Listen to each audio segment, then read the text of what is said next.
નમસ્કાર, ન્યૂઝ બુલેટિનમાં આપનું સ્વાગત છે। હું છું પંકજ। શરૂઆત કરીશું જંત્રીમાં મળેલી રાહતથી।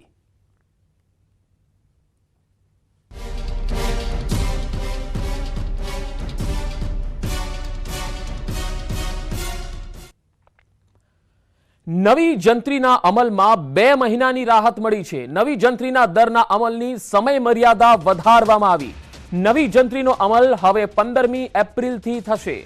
જંત્રી વધારાનો અમલ 15મી એપ્રિલથી થવાનો છે। નવી જંત્રીના દરનો અમલ હાલ પૂરતો મોકૂફ રાખવામાં આવ્યો છે। રાજ્યની પ્રજાના હિતમાં સીએમએ આ મહત્વનો નિર્ણય કર્યો છે। અગાઉ 4 ફેબ્રુઆરીથી નવી જંત્રીનો દર અમલમાં મુકાયો હતો। હવે નવી જંત્રીનો અમલ 15મી એપ્રિલથી થશે।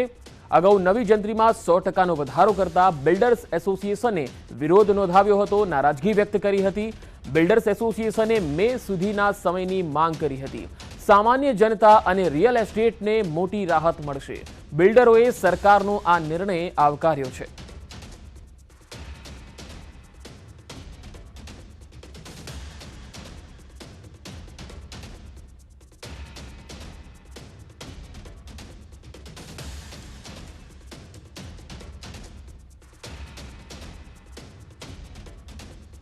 મહત્વની એવી માગણી એ 15/4 સુધી નવી 15/4 પછી જ નવી જંત્રી અમલમાં આવશે અને 15/4 પહેલાં જે લોકો દસ્તાવેજ કરશે અથવા તો સ્ટેમ્પ ડ્યુટી એમની જે લાગશે એ જૂના ભાવ પ્રમાણે જ લાગશે અને એ લોકો પોતાના થયેલા વ્યવહારોને અમલી બનાવી શકશે।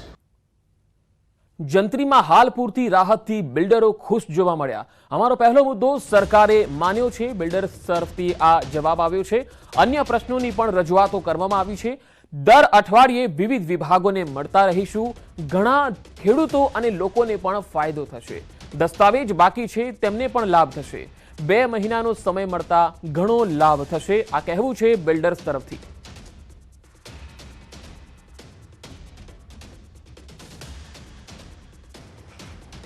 જંત્રી ભાવને લઈ જે વિરોધ કરી રહ્યા હતા ક્રેડાઈ અને ગાયહેડ, પરંતુ અત્યારે જે સરકાર દ્વારા એક મહત્વપૂર્ણ નિર્ણય કરવામાં આવ્યો છે કે જે 2/4થી નવા જંત્રી ભાવ લાગુ થઈ જવાના હતા તે હવે જે 15/4થી થશે, એટલે કે 15 એપ્રિલ બાદ કરવામાં આવશે। ત્યારે આપણી સાથે છે ક્રેડાઈના ચેરમેન અજયભાઈ પટેલ। અજયભાઈ, પહેલા તો સરકારના નિર્ણયને કઈ રીતે જોવો છો? આજે સરકારે ગઈકાલે નિર્ણય લીધો છે એ બદલ હું સમગ્ર ગુજરાત વતી, સમગ્ર ડેવલપર વતી, સમગ્ર પ્રજા વતી, બધા ખેડૂતો વતી એમનો ખૂબ ખૂબ આભાર માનું છું। આ સમગ્ર આભાર માન્યા બાદ આની અંદર CREDAI Gujarat, CREDAI Ahmedabad, Ahmedabad builder association, Maninagar builder association, FICCI, GCCI, GESIA, બધા જ એસોસિએશનો સાથે રહીને બહુ સરસ રજૂઆત કરવામાં આવી, જેનું અમને આજે એનું રિઝલ્ટ મળેલું છે। અજયભાઈ, તમારા આ એક સમય મર્યાદા વધારવા સહિતના અનેક પણ મુદ્દા હતા। એ મુદ્દાઓ પર આગળની હવે તમારે કઈ રીતે રહેશે કે જમીન અને બાંધકામની પણ જંત્રી અલગ અલગ હોવી જોઈએ, એ પણ તમારો મુદ્દો? અમારો પહેલો મુદ્દો હતો કે જંત્રી હાલ પૂરતી મોકૂફ રાખવામાં આવે, જે થઈ ગયેલું છે। હવે ત્યારબાદ હવે જે અમારા નાના મોટા પ્રશ્નો છે એ પ્રશ્નોની રજૂઆત અમે લોકોએ ઓલરેડી સરકારમાં આપેલી છે। તેની સાથે અમારી હવે મિટિંગ થશે। દર અઠવાડિયે અમે લોકો અલગ અલગ ડિપાર્ટમેન્ટની સાથે મિટિંગ કરીશું। ગઈકાલે અમારી સ્ટેમ્પ સુપ્રિન્ટેન્ડન્ટ સાથે મિટિંગ થઈ, ત્યાં લગભગ 1.5 થી 2 કલાક અમે લોકોએ સમગ્ર ગુજરાતને સ્પર્શતા પ્રશ્નો એમને આપેલા છે, એનું લિસ્ટ બનાવેલું આપેલું છે। એની ઉપર એ લોકો સાયન્ટિફિક કામ કરશે અને ત્યારબાદ જંત્રી બનાવવામાં આવશે। અજયભાઈ, જે રીતે સમય મર્યાદા વધારવામાં આવી, કઈ રીતે ફાયદો થશે? જે ખરીદનાર છે કે એના દસ્તાવેજ કરવાના છે અથવા તો હજુ પણ દસ્તાવેજની પ્રોસેસ આગળ વધશે ત્યારે? આજે સમય મર્યાદા વધારવામાં આવી છે તેનાથી ઘણા ખેડૂતોના જે એગ્રીમેન્ટ ફોર સેલ થયા હશે, ખાલી બાનાકત થયેલા હશે, એ લોકો પોતાનો દસ્તાવેજ કરી શકશે। કસ્ટમરને જે કંઈ બાકી પેમેન્ટ કરી અને દસ્તાવેજ કરવાનો છે તો દસ્તાવેજ કરી શકશે। ઘણા ખરા ડેવલપરો અને કોર્પોરેશનની અંદર પરચેસ એફએસઆઈના પૈસા ભરવાના છે, જે જંત્રી ડબલ થઈ જવાથી પૈસા ડબલ થઈ જતા, તો એની પાસે હવે 2 મહિનાનો સમય છે તો એ પૈસા ભરી શકશે।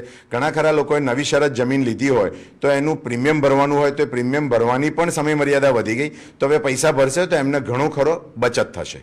બિલકુલ, કારણ કે જ્યારે રાજ્ય સરકાર દ્વારા મહત્વનો નિર્ણય કરવામાં આવ્યો છે તેને બિલ્ડર એસોસિએશન, ક્રેડાઈ છે, ગ્રાયહેડ છે, તેને આવકાર્યો છે અને કહી શકાય કે જે 2 મહિનાનો જે સમય આપ્યો છે અને તેના કારણે જે દસ્તાવેજો કરવાના હતા તે જે લોકો ખરીદનાર છે તેને પણ એક ફાયદો થશે। કેમેરામેન પ્રકાશ દેસાઈ સાથે વિભુ પટેલ, ન્યૂઝ 18 ગુજરાતી, અમદાવાદ। 15/4થી જે અમલ કરવામાં આવશે એમાં જે રહેલી વિસંગતતાઓ છે એનું ચોક્કસ અમે ક્રેડાઈ દ્વારા રિપ્રેઝન્ટેશન સરકારમાં કરીશું અને સરકાર માનનીય મુખ્યમંત્રીશ્રીને જ્યારે અમે મળ્યા ત્યારે એમણે એક જ વાત કરી હતી, આમાં સામાન્ય માણસને શું તકલીફ થઈ શકે છે તમે મને સમજાવો. અને એ દિશામાં અમે એ દિવસે કર્યા પછી માનનીય મુખ્યમંત્રીશ્રીને બી લાગ્યું કે ના સિરિયસ છે, અને તમામ ઉચ્ચ અધિકારીઓની એમણે બેઠક ઝૂમ મિટિંગો દ્વારા અવારનવાર મિટિંગો ચાલતી હતી. આટલો મોટો નિર્ણય હતો એટલે નિર્ણય લેતા 5 થી 6 દિવસની સમય મર્યાદા હતી, કેમ કે એમણે પણ સરકારી તંત્ર દ્વારા તપાસ કરાવી કે ખરેખર વાસ્તવિકતા શું છે, ગ્રાઉન્ડ રિયાલિટી